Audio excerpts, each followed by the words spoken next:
Interested in taking a deep dive each week into a compliance or compliance-related topic? Then Compliance Into the Weeds is the podcast for you. Join Matt Kelly, the coolest guy in compliance, and Tom Fox, the voice of compliance, as they go into the weeds to flesh out a story which you can use to better inform your compliance program. Both you and your compliance program will be the better for listening to this podcast. Compliance Into the Weeds is a production of the Compliance Podcast Network.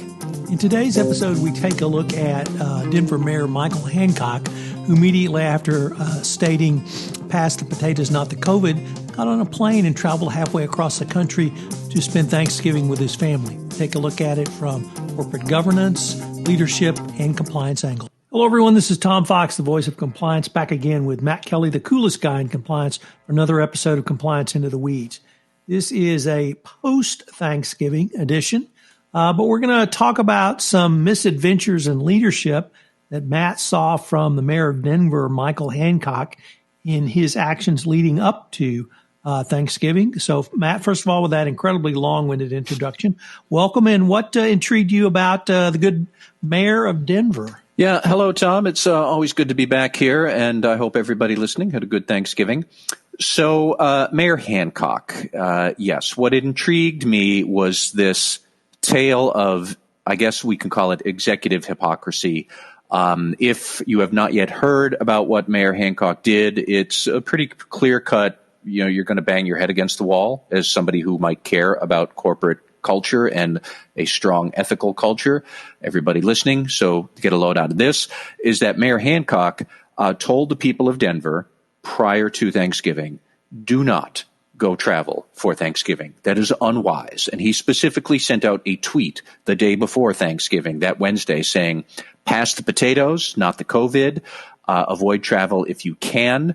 And he tweeted that out on Wednesday morning to all of the people of Denver and Colorado, telling them not to travel. And then he headed to the airport, where he boarded a plane to go from Denver to Houston and then on to Mississippi to visit his daughter, who had just recently moved there to begin working, and his wife had already been there. So he had already arranged to meet the daughter there. So he was catching up with his wife and daughter, and he was traveling to meet his family over Thanksgiving after telling everybody in Denver, don't do that.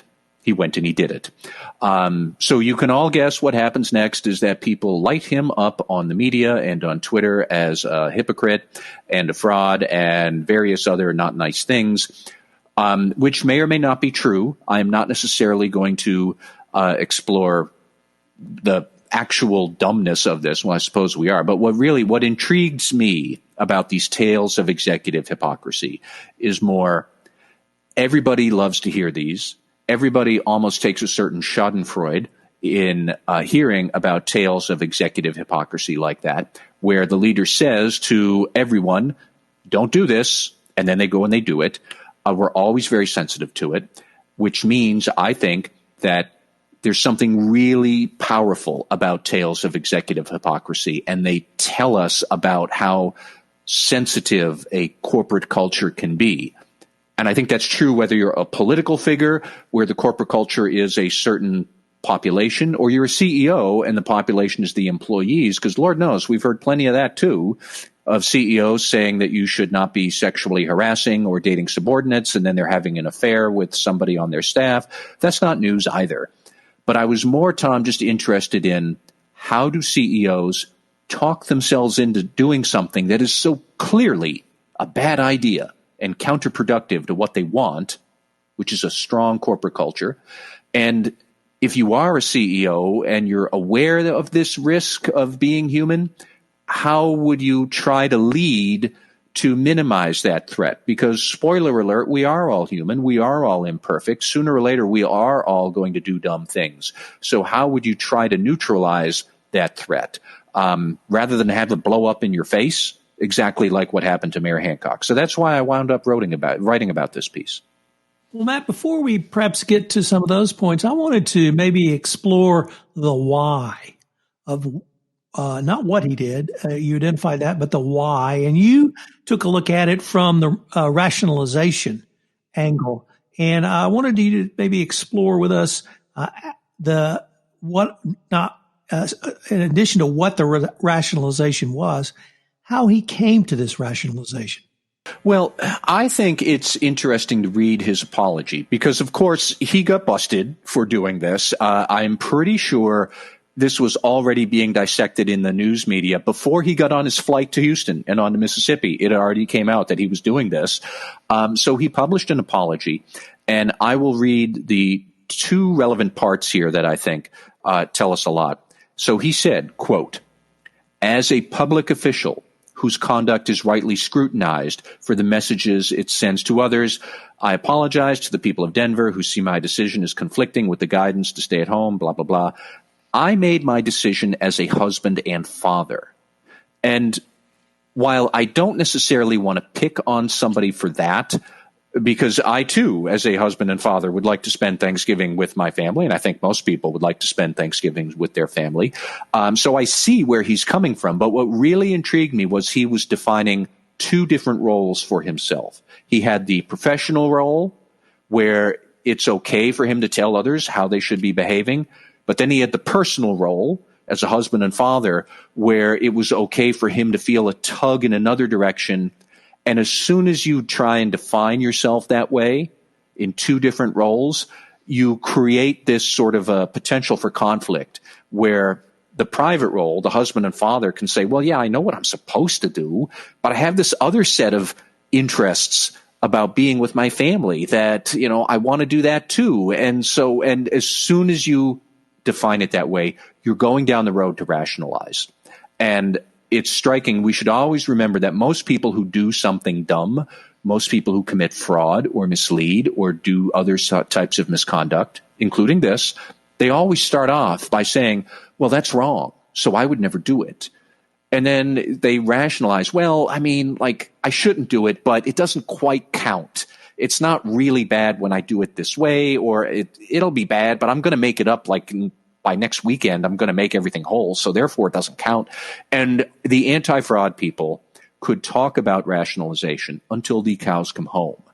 But it shows how could a leader do something that is so clearly dumb, so clearly going to set everybody off. And when I posted this on LinkedIn, I was really surprised at how many people commented about just kind of they uncorked on the unprofessionalism and the damage that a leader would do by this. So clearly everybody could see executive hypocrisy is really bad. And executives can see that too, and yet still plenty of them do it. Mayor Hancock did it. And how is it that they can actually rationalize doing a dumb thing that is going to be so destructive to corporate culture? It starts by defining a set of duties as a professional, and then I have this other set of personal duties as a personal role that can exist separately. And as soon as you draw a line between those, the line becomes a fault line, becomes a crack, you drive a wedge of rationalization right into it. And I think that's how CEOs wind up doing dumb things. So, Matt, actually, I saw this with perhaps getting to the same place, but with a little bit different lens. And when I read your piece, I immediately thought of Jonathan Mark's Fraud Pentagon, which builds upon the fraud triangle, which is pressure, rationalization, and opportunity. And Jonathan Mark's contributions in the form of the Fraud Pentagon include employees' competence or power to perform and arrogance or lack of conscience. And he said that competence really is the opportunity to include an individual's ability to override internal controls and socially control a situation to their advantage by selling it to others. Competence, and then arrogance is a lack of conscience or an attitude of superiority and entitlement. And it seemed to me that the good mayor really had both of those in play here, that he could leave, and for reasons you pointed out in the rationalization, in the form of his I'm sorry I upset you apology, was the arrogance and complete lack of conscience with his duties, not perceived duties, but his actual duties as a governmental leader. Is that a way we could think about something like this? I suppose it is. I am not sure how fair or unfair that might be to Mayor Hancock personally. I don't know Mayor Hancock. I'd never heard of the mayor of Denver until this all blew up last week. So I don't know how sincere or insincere his apology might be. It was out on Twitter, and that is not the same as giving some sort of video apology or making a personal statement that people can see and witness the body language and hear the tone of voice. It is very possible for somebody to try and paper over misconduct with an apology, non-apology kind of thing. I'm sorry, not sorry, whatever, because I got caught. And Twitter is a great vehicle to look like you're sorry when really you're not. You're sorry you got caught. And I don't know how genuine and sincere Mayor Hancock may or may not have been. So I don't necessarily want to be beat up on him specifically too much. I think more in terms of analyzing how leaders can talk themselves into this false belief, this trap, where, okay, yeah, I really can get away with doing this, even though I've told everybody not to. I think as soon as the big body politic or the body corporate, if we're talking about CEOs, as soon as employees get the sense that it is compliance for me, but not for thee, or I suppose the CEO would be saying compliance for thee, but not for me. As soon as people get the sense that that's there, that's terribly damaging for corporate culture. And I think most CEOs would get that. And yet there are still CEOs who make really bad decisions and really dumb decisions. I think they're probably horrified in hindsight that they did something so dumb. But we can't fight that problem unless we really understand the psychology of how people decide to do a dumb thing. And that's why I spent so much time looking at how did he rationalize this and how is it that you can define two different roles for yourself, and then what does that mean for how you might wind up rationalizing a dumb act? Or is that, how much is it rationalization versus arrogance? I don't know. I'm not necessarily sure for compliance officers it matters that much. I think what we would want to know is really understand how these problems can manifest so you can sit down with boards and CEOs when you're, I don't know, maybe training them or talking about ethics. You can say, here's how other CEOs do really dumb things, even though originally they are just like you, Mr. Boss, Miss Boss. You too think you would never do something so dumb. And there are plenty of people who also then did something dumb. Let's appreciate how they talked themselves into doing something so dumb. So maybe that won't happen here with us at our organization. I think that's the lesson that compliance officers really want to ponder when we look at what the mayor of Denver did and the hot water he got into. Well, Matt, in addition to the compliance lessons you just articulated, I also saw this, and I believe you started some of our discussion a little bit earlier, but this could also be seen as a corporate governance issue. One of my favorite books, Good to Great, by Jim Collins, 5 levels of leadership, and level 5 is displaying a corporate mission that is more than a leader's own role in achieving that. It's empowering. I think it's empowering the employees to achieve the goals, but there's also a sense of personal humility. And it seemed to me that whatever the good mayor was doing, he lacked that sense of personal humility by engaging in this. And does this actually speak to really a negative of corporate governance, or maybe I could flip it around and say that it could damage good corporate governance in a political institution such as the mayoralship of Denver or in a corporation? Well, the way I was looking at it was more just, okay, here's the problem, is that people tend to define themselves in two different roles, and then they can rationalize that what is a good act in my personal life might override what I'm telling people to do in my professional life. And that's a big mess. And how would you try to get rid of that? How would you try to solve that?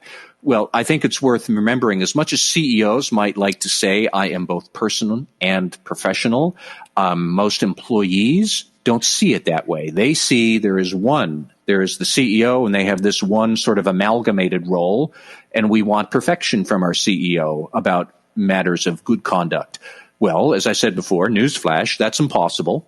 All people are imperfect. We are always going to have some sort of a flaw.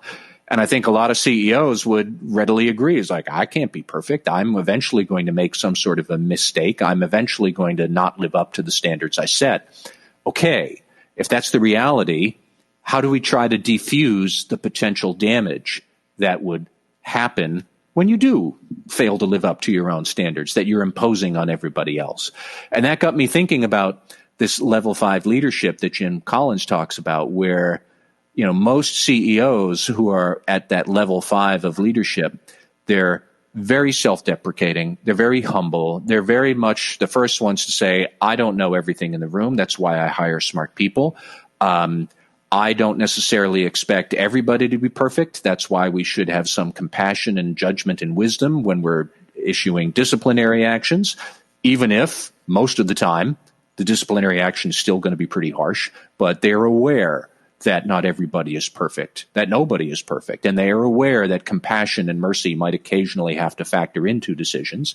I think if they project that and they communicate that, then when they also come up short, which eventually we all will, it will result in less harm to the ethical culture of the organization. People tend to be a pretty unforgiving, uncompromising lot when they see an unforgiving sort of CEO. And I'm not saying CEOs should be pushovers, but CEOs should be able to communicate that they understand when there might be a need for mercy as opposed to whatever normal sort of punishment might be required. It depends on facts and circumstances and whatnot.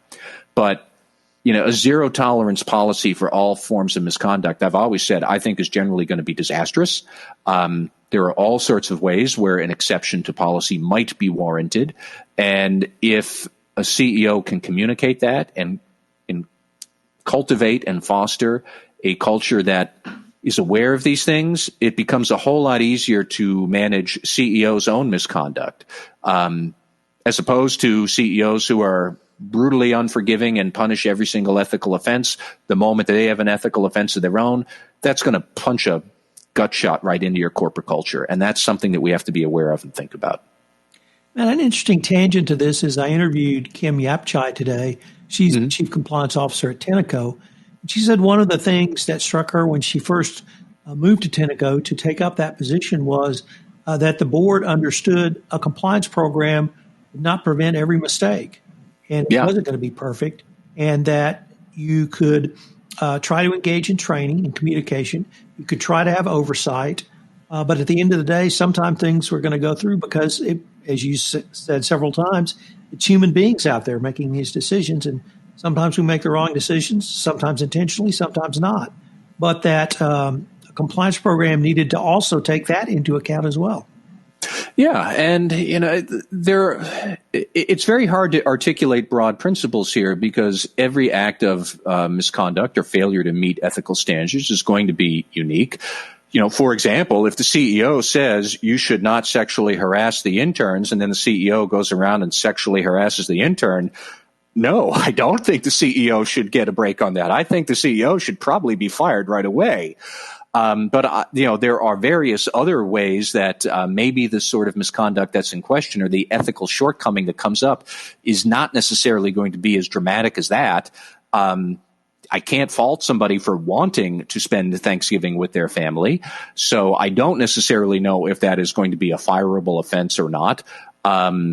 It would depend on a host of different circumstances. But if you can demonstrate, you can cultivate a corporate culture that is aware of the complexities and nuances there. And as CEO, that's your job, is to cultivate the right sort of corporate culture.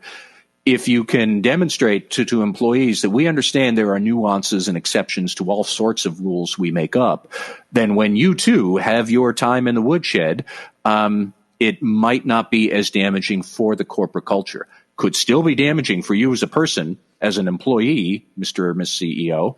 And I don't know that I'd be that caring about it, but if we're interested in preserving the strong commitment to a good corporate culture, then I don't know that a CEO would necessarily care. I don't know if I'm making my point as clearly as I'd like there, but you need to have a corporate culture that can appreciate the complexities around moral shortcomings and ethical failures.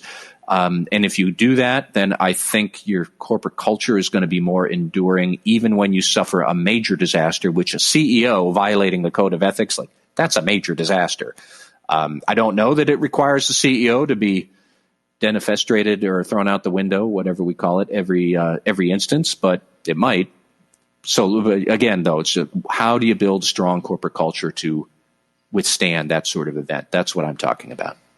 Well, Matt, I have to say I wasn't sure how much we could get out of this topic, but it seems like to me we've gotten some leadership issues, we've gotten some fraud issues, we've gotten some compliance issues, we've gotten some corporate governance issues, as well as perhaps some others that I didn't articulate. So it's really a fascinating example, and I think something that compliance officers need to take a look at it and at least think through some of the implications if they're faced with this situation. I think so too. Thank you, Tom. Hello, everyone. This is Tom Fox again. I'd like to thank you for listening to this episode of Compliance Into the Weeds. If you have any questions, you can email me at tfox@tfoxlaw.com. You can email Matt at mkelly@radicalcompliance.com. Also, check out the show notes where I have additional resources available in forms of blog posts written by Matt or myself. I hope you'll join Matt and I again next week where we take another deep dive, literally going into the compliance weeds. Compliance Into the Weeds is a production of the Compliance Podcast Network and a proud member of C-Suite Radio. We look forward to visiting with you again.